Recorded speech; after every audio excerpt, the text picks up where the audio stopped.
Thank you for joining us this morning, and I'm going to be sharing some information concerning the Mashiach's name as far as whether we should be calling him with the suffix shua or shah, and we're going to discuss the difference of these two words because this seems to be the most controversial aspect about the Messiah or Mashiach's name. It can't be both, it has to be one or the other. And so I'm going to share with you what I have found through my research concerning the difference of the part of the Mashiach's name, whether it should be shua or shah, and we'll talk about the difference of the both of them. And again, keep in mind it can't be both, it has to be one or the other. Now, first of all, I want to read from the book of Numbers chapter 13 today, verse 16. And most scholars know, or even those that have done any kind of research whatsoever in regard to the Mashiach's name, they understand that that Joshua, the person that we know as Joshua as far as the English word in our translations, had the same name as the Mashiach.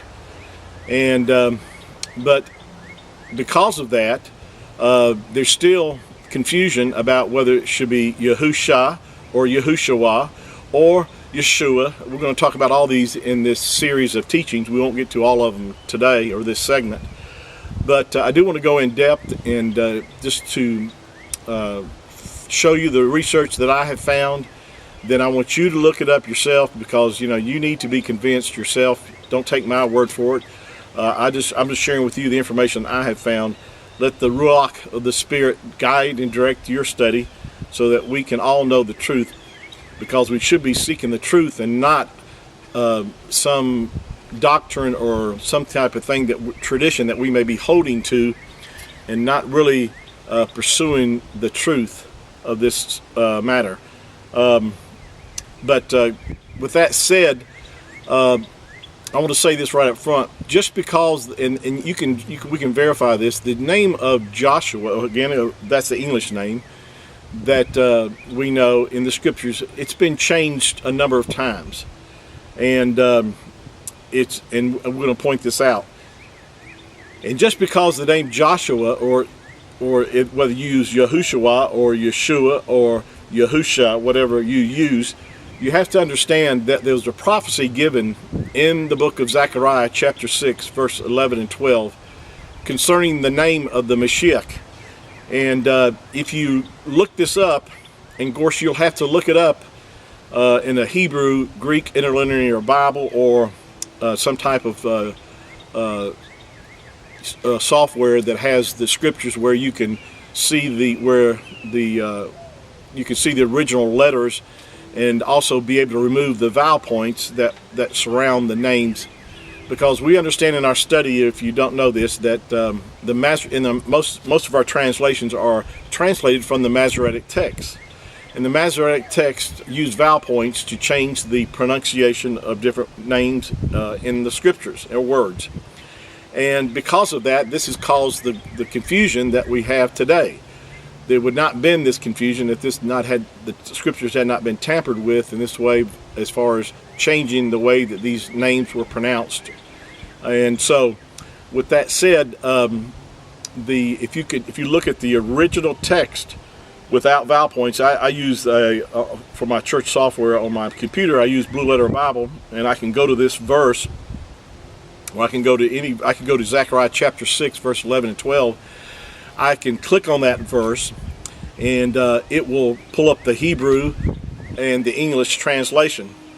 And then where you see the name that's given for and by the way, it's foreshadowing the Mashiach to come, because it makes a reference to this high priest, the high priest Yahusha, which and we've talked about this, is translated means Yahuwah, our righteousness. And this person that's described in there that shall build the temple of Yahuwah, by the way, we know it's the Mashiach it's talking about. And if you look it up, though, in your research, in your lexicon, you'll find that it will say Yahushua, but it's only Yahushua by means of vowel points. The original text, and we know the original text was written without vowel points. We know this from the Dead Sea Scrolls, that there were no vowel points in the Dead Sea Scrolls as far as in the ancient script, and we do have some Masoretic text with vowel points, but the Dead Sea Scrolls, as far as the text that was found in 1948-49 at Qumran, you'll find that the vowel points weren't used, and you'll find though that in Zechariah chapter 6 verse 11 to 12 that the name of the coming Messiah is spelled with 5 letters, which translates into Yahusha, and that's the original text. Now again, with vowel points, it's going to say Yahushua, and that's because they vowel pointed and added an extra letter in there, which would be the uah, and that's where you get Yahushua. Now, I'm going to share with you in Numbers chapter 13. I want to read, and again, this is a different name. That he is the son. By the way, this is mentioned that he's not the son of Nun. He's the son of Yehosadek. Now, keep in mind, Joshua is referred to as the son of Nun. There is a distinct difference between the two people we're talking about here. The Mashiach is the son of Yehosadek. Joshua is the son of, or Yahusha, here in the scriptures, is the son of Nun. And so we know through the scriptures and throughout the writings that the name that people were using for Yahusha, son of Nun, was changed throughout the scriptures to, in some cases, to Yahushua, and there's only two actual verifications in the scriptures, in the Tanakh, that verify that name is being used, and that has and by the way, the 2 times that it's used is talking about Yahusha crying out, but we'll talk about that in another sessions. But the fact is that just because the son of Nun, Joshua the son of Nun, was changed to Yeshua, doesn't mean that the Mashiach's name is Yeshua. Now, I want to go now to the fact is that, and I'm going to read this in verse 16. It says, and this is Numbers chapter 13, these are the names of the men which Moses or Masha sent out to spy out the land. And Moshe or Masha called Hoshea. Now that's what it says in your English translation. Hoshea, the son of Nun, Yahushua. Joshua, it says here. Not Joshua, Jehushua, Shua is what it says in my English translation here. But again, if you look this up, here's something very interesting. If you look this verse up, you'll see that where it says Hoshea, that, first of all, that's not even an accurate transliteration. The actual word is Husha. It's spelled, ha with the letter he or ha, uah or u, and then the shin and the ayin. It's spelled with 4 letters. And Husha was the original name of Joshua. Husha, which actually means deliverance or deliverer or salvation. Husha was the name of Joshua before Moses changed his name. And he changed his name. He didn't change it to Shua. He changed it to Yahusha. All he did was add the letter of the Creator's name, the first letter of the Creator's name, the letter Yod, and then Husha became Yahusha. Do you see that? Yahusha. He didn't become Yahushua. There was no UA added in this text here.